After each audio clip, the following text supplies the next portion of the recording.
sunset, so crazy. Don't mind my filming setup. Hi everyone, welcome back to my channel. I hope you all had a great New Year's. I know it's been a minute. I feel like New Year's was a really interesting time for the collective. I personally had a little bit of a rough start to the year, not gonna lie.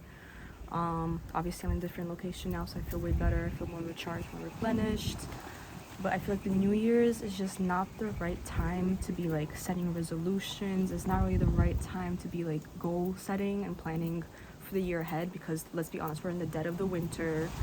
It's hibernation season for most of the world, and it's a time to just reflect, recharge, just renew, and just take it slow, essentially. You know, like most animals are either sleeping or hibernating, so we as humans have to use that as a guide. Whatever nature is doing, we need to use that and incorporate that into our own lives. That way we're more aligned with the universe and the world we're in. So I feel like that's a really important thing to know. Like, you know, make sure if you do set resolutions, make sure that it's something that you could incorporate into your routine. It's something that you could actually maintain throughout the year, and not just, you know, out of ego, not just, you know, out of whatever the case is. So just make sure it's something realistic for you. Well, the spring equinox occurring around March is actually a really great time to set intentions for the year ahead. It's also the Persian New Year, also known as Novruz in my culture. So it's a time of just like, you know, awakening from the sleepy winter and just setting a new fresh start for the spring. So I think that's a really great time. I think this year's gonna be March 21st or 22nd. You should just Google it. I'll put it in the description as well. And it's just a great time to honestly just, you know, actually get your head in the game. So right now you just want to reflect, recharge, and review, especially the past year. And, you know, don't push yourself. Don't, you know, act like this is the end of the world just because you don't do certain things. Just know that this is not the best time to be starting new projects, to be starting new businesses, anything new, essentially. Today I want to talk about more about how to like kill shame, how to kill fear, how to kill guilt, and all these, you know, low vibrational feelings that no longer serve our highest version of ourselves. And I feel like when you go through so many things in your life, you just get to the point where you no longer can entertain certain things in your life. You get tired of your own bullshit, honestly. I personally got really tired of my own bullshit. A lot of us, you know, we tend to fall in this pattern where we kind of like, you know, feel self-pity, we feel bad, and there's nothing wrong with that.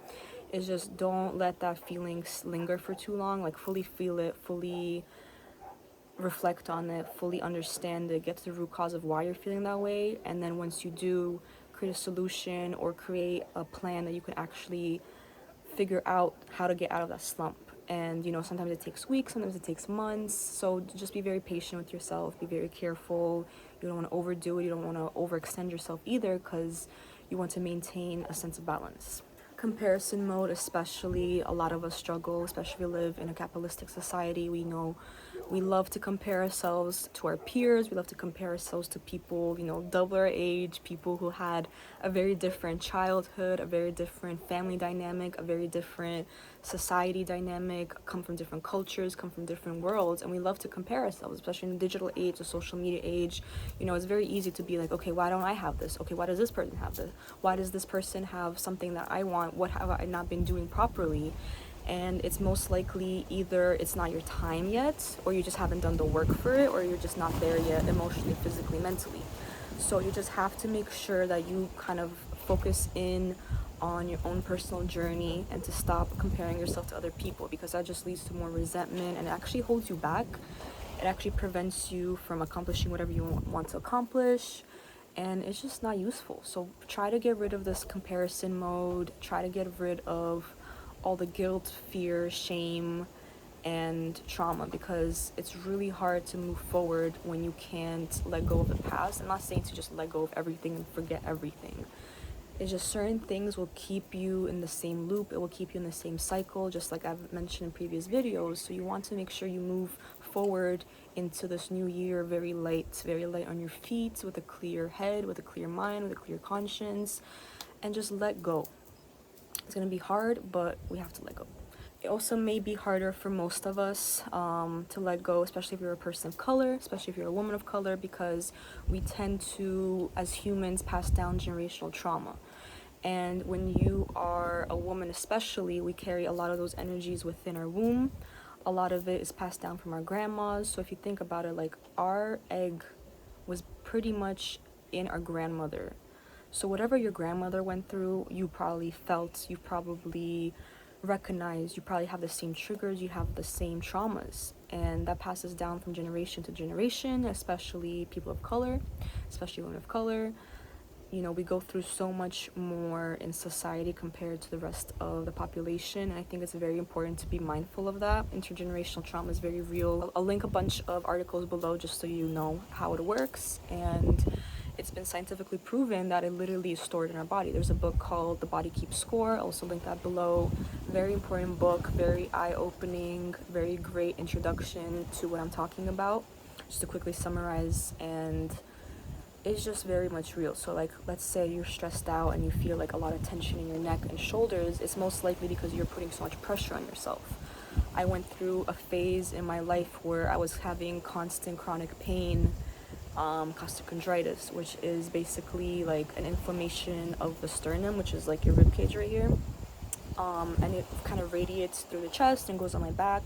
I look back in my life and I noticed that a lot of the moments that it flared up was particularly when I would put too much on my plate, when I would put too much on my shoulders, quite literally, when I wasn't supported by the people I wanted to be supported by, as well as, you know, situations and experiences way out of my control. And that affected my psyche, which in turn affected my body, and it also affected my gut. I actually lost about 10 pounds in the past year due to stress, anxiety, depression, all these things, and I'm finally gaining that weight back up, which I'm very proud of. But it's crazy because not only will it affect your mind, but the gut-brain axis, the gut-brain axis is essentially your brain communicating to your gut, your stomach, how to feel. And if you have a lot of digestive issues, or if you go through a lot of appetite changes, and you also notice that your mood changes, is very much related. And that is how I know that it affects a lot of us.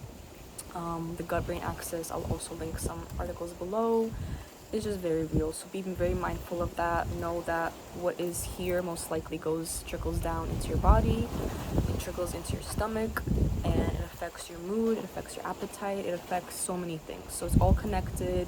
You know, we say that you are what you eat, and it's not necessarily like, okay, just because you eat a cow, you're a cow. No, it's about the energy and the frequency of the food you eat, who prepares it, how they prepare it, where they prepare it, what kind of energy are they putting into the food while they prepare it. So you'll notice that like a lot of people at restaurants love to go out to restaurants, love to go to fine dining experiences, because the energy is right, the ingredients are right, versus, you know, you go to like a fast food place and the energy is like completely off. Most likely the workers don't like their job, you know, they're kind of struggling financially because, let's be honest, they don't pay that well. So just be mindful of that. Like, there's nothing wrong with eating that type of food. Just be aware, especially when you are feeling a little bit more lower, if you're feeling a little bit more sad, more sensitive. Just be careful with that, and just try to cook your own food more often, or try to get more home cooked meals, whether it's a friend, a family member. You know, if you have certain parents or caretakers in your life, try to do that more. And just nourish your body with real ingredients, vegetables, fruits, actual, you know, grass-fed, organic protein, because it's very important to eat that type of food. In life, you go through so much, and at one point you just get tired of it, you just want to live freely.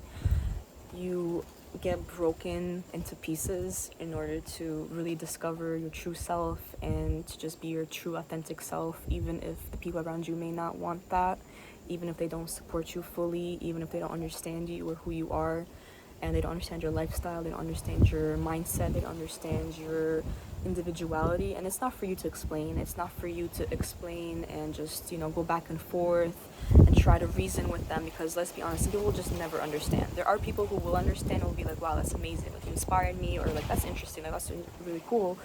But there are some people who are committed to misunderstanding you, And no matter how much you explain, no matter how much you analyze, they will just never get you. So do yourself a favor, spare your energy, put that energy into something else, whether it's work, art, something more useful, more beneficial to you, even the gym, even cooking, something like that.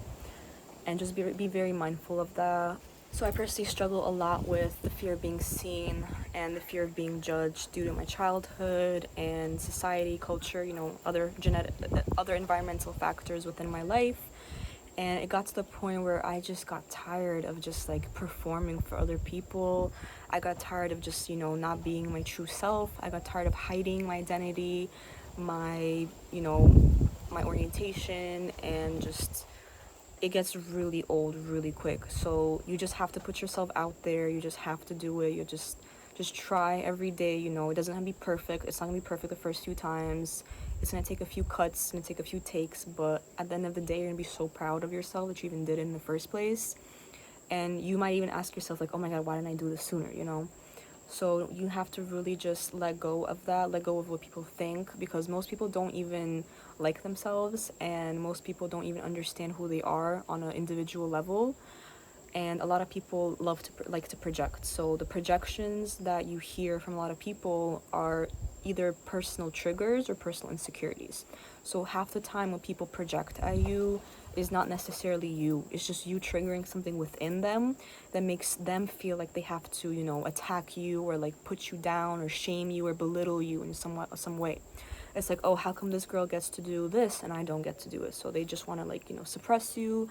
They want to make sure that you don't shine your light. They want to make sure that you stay in a low place, and they just want to make sure that you don't evolve out of that. So you just have to literally let go of fear and judgment. Understand that you are putting yourself out there. You're literally either recording yourself or documenting yourself or just being very vulnerable online or in public or in institutions, in your career, whatever the case is. And know that someone somewhere will understand that and will see that, and not only will they get inspired, but they will feel so seen by you, and it will just make their day, honestly. So definitely try to work on letting go of fear, doubt, shame, the fear of being seen. Because let's be honest, it's not that easy to just go behind a camera screen, just click record, and just say what you have to say. It's not easy. So give yourself more credit, give yourself more patience, give yourself more love, more affection. Not everyone's going to support you in this life, and there are going to be a few select people that do. So hold on to those people. And just know that you always will support yourself no matter what, that you know your truth within you. All the answers are within you. If you just meditate, if you just sit with yourself, if you just take a little quiet moment to just really come into yourself and just understand who you are on an individual level, what you're here to do, what God or the universe or your ancestors, whatever you believe in, have bestowed upon you on this earth, and what you're here to accomplish. Because let's be honest, most of us are here to do something different. And just don't let society tell you it's wrong. Don't let society make you feel like you're going against the world, because you're not. You're creating a new paradigm. We're all here to create a new paradigm, and some of us more than others. So just be very cautious of people who want to kind of restrain you, and just keep going always. Another really important point is surrendering and just letting things flow. It gets to a point in life where you just have to surrender. You just have to let go. You just have to let go and let God, the universe, ancestors, whatever you believe in, and just know that you are exactly where you're supposed to be. You're going through a rough patch, but know that it will be getting better. And you're gonna go through times where you're not gonna get any rest. So you might as well rest up as much as you can, so that when you are in that environment where you have to be on go mode, you are on go mode and you accomplish everything you want to do. So just surrender, let it flow. When things are not happening, when things are not working out, it's a time to just slow down, to just surrender. I've went through a lot of points in my life where, I would try to control things completely out of my control. I would try to just micromanage everything, and I would try to change things to make it work out. And it's just certain things are just not going to work out. You're going to have to accept that. You're going to have to make peace with it, and you're going to have to surrender completely. And once you surrender, you'll be overwhelmed with a sense of peace and just inner tranquility, and you will understand so many more things that way. So just surrender and let go and accept it. And also grieving to heal. It's very important to grieve, whether it's your past self or a past, experience, a past situation. You have to grieve. You have to let it out, either mentally, emotionally, physically. You have to make peace with the past version of yourself, the old version of yourself, in order to make room for the new version of yourself. And this goes with other people as well, if they're willing to do the work, if they're willing to communicate, if they're willing to strive for better and greater with you. So just make sure that you surrender and you flow and you accept. That marks the end of my video. I hope you guys got something good out of this. I know it's been different lighting, different scenes, but yeah, and I hope to see you guys soon. I'll probably do another video when I can, but if not, I'll definitely have a video ready when I'm back home in New York. And I hope you have a great rest of your night or day ahead, and I'll see you guys next time. Bye.